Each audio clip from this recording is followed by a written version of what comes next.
The new Nintendo Switch console has been officially revealed recently, with many left in two different camps. Some are skeptical that this next console won't be as powerful as they wanted it to be, while the other half is just happy to have another Nintendo console on the horizon. Then there's me. I'm just happy to see a new Mario Kart. Yes, a new Mario Kart was shown off in the Nintendo Switch 2 trailer. I still can't believe we're just going with a number this time. No, seriously, I think the name kinda blows when it comes to Nintendo. Sony can get away with it since they are a very straightforward company, while Xbox does their own thing. But man, Nintendo has always been good with weird creative names for their consoles. To be clear, I don't hate the name, I just feel like it takes a bit of fun out of naming a console. Anyway, this video is about the game they showed off and not the hardware itself. There have been multiple videos and discussion around this one announcement for the new Mario Kart, and with good reason. Many Nintendo fans, including myself, already owned the original Mario Kart 8 on the Wii U. So when the Switch just stole Mario Kart 8 with its DLC and slapped a new label on it, we were pretty disappointed. We still bought it again, but we weren't very happy about it.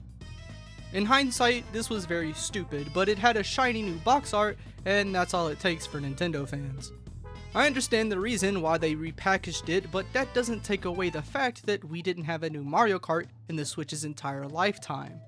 No, I'm not counting the extra DLC maps because I already did that with the Wii U just for them to give it back to me in a cheaper form. All of that to say that we've had the same game for two entire console generations. So seeing a new Mario Kart is a much needed breath of fresh air. I've watched a couple videos of people talking about this new game, but they kinda just get hooked up on the graphics and not much of how the game will actually play. I know it's pretty hard to tell from the reveal, however, some imagination needs to be used to fill in the gap. Yeah, I have no insider info or even any leaks that I could use to come up with what I'm about to say. This is all just speculation. My theory on this next Mario Kart game is that it will be closer to the first in the series. Super Mario Kart on the Super Nintendo. You may be asking, well, what does that mean? What I mean by closer to the first game is that it will use that game as a base and build off of it. From the footage that we are given, the track looks very barren and kinda flat. Now they could have just given us a look at the flattest map in the game to throw us all off. That is a good possibility, although I'm not really sure that is the case here. Assuming that the increase of racers is the new norm and not just another game mode, it would be pretty difficult to have those tracks that we are accustomed to be in this game. The number of racers is 24, which is double of what every other game has been for the past 17 years. I thought it was longer than that, but no. The first Mario Kart to have 12th place was Mario Kart Wii. All the other games before just had 8. This may sound like throwaway knowledge, however, to me it feels like a new era. Mario Kart Wii was the start of its era too. Every game after kinda just felt like an add-on to the Wii's iteration. The maps shared the same philosophy in the way that airtime was a priority. 7 basically took that idea and said, what if we just had longer airtime? The paragliders were then added alongside customization. 8 took both of those ideas and refined it with the addition of zero gravity karts. The zero gravity was their biggest mistake. While it was fun and I really enjoyed it, it took a once simple family game and turned it into a spectacle. As a company, that's what you want. You want people to look at your spectacle kart racer. But where do you go from there? The formula was already getting a little stale. That added with the fact they just released the same game again was a bold move. Of course it worked, but could they do it again? The answer to that is probably no. So what do you do when you've innovated so much that using the same formula with added ideas stops working? You start from scratch. This is why I think it took so long to get another Mario Kart. Maybe Mario Kart 8 Deluxe with its course packs was just to keep you occupied. It was only filler. That may sound a little cynical, but I believe it's probably the truth. I mean, their main excuse for not making another F-Zero game is that they don't know where to go from the last entry. Personally, I think that has more to do with sales, but if we are to believe them in this case, then it makes total sense why they skipped out on an entire console generation. I don't think Mario Kart was a flagship series, but at this point, it's just kinda assumed. Going about to the era of Mario Kart Wii, like I said, it was about airtime. While I don't think they will just outright remove the feature, I do feel that it won't be as prominent as it once was.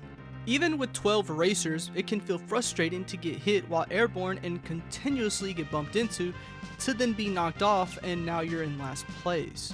Having 24 racers would be complete madness if put into any of the other Mario Kart games that use half that number.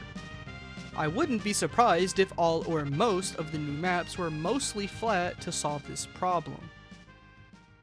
One of the last things I wanted to talk about would be the characters, or rather, the design of them. I really like these designs, and I feel that these smaller and more compact iterations can give more room for even more characters. Character rosters are one of the things you don't or shouldn't make smaller, especially with a franchise like this.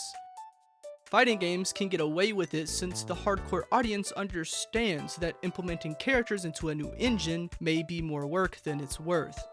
Here with Mario Kart, it's less complicated, or at least it should be. With the footage given to us, I noticed that the characters don't jump out of their carts. To be fair, there weren't any ramps, so of course they didn't. True. But Mario's car has new pointless door thingies. I don't know what to call them, but they look to be restraints of some kind. Other than a stylistic flair, the only thing I can think of that this is for is to show that they won't be jumping out of their carts this time. As stupid as that sounds, I genuinely think that's what it's for. Since this is kind of a prediction video, why not go a little crazy at the end here? Guest characters. I kid you not, I think there will be guest characters in the new Mario Kart. This isn't a wish, this is a really bold claim. Mario Kart 8 was the first, to my knowledge, that had characters from other Nintendo IPs. Why not add even more? Even the amiibo functionality gave players new character-themed outfits, one of which was a Sonic outfit. The Nintendo characters like Kirby and Captain Falcon make a lot of sense, although I can't really understand why Mega Man and Sonic would get love here. It could most definitely be a precursor to what's to come. To go a little deeper with this idea, if the characters aren't jumping out of their carts this time, then that's less animation to be done for each model. This added with how small and simple their designs are, it makes a little sense to me. It would make adding characters into the game that much easier for the developers. No, but seriously, guest characters would be the next step forward, however, I don't think it's a must. I am really excited to see what the Switch 2 brings us, and thought that a video discussing the future would be a neat little thing to look back on. Maybe I could see how wrong I was about everything, or maybe I was right on some things. What do you think? Do you believe any of what I said has any merit? Or do you think it will be a bigger Mario Kart 8? You can let me know in the comments. Maybe give a little sub while you're there. If you are at all interested in my thumbnails I draw, you can check them out over on my Twitter, or X. There you can see the thumbnails for my YouTube videos, as well as other various artwork. The link to it is in my YouTube bio and in the description. Hopefully I don't forget. With that being said, thank you for watching, and take care.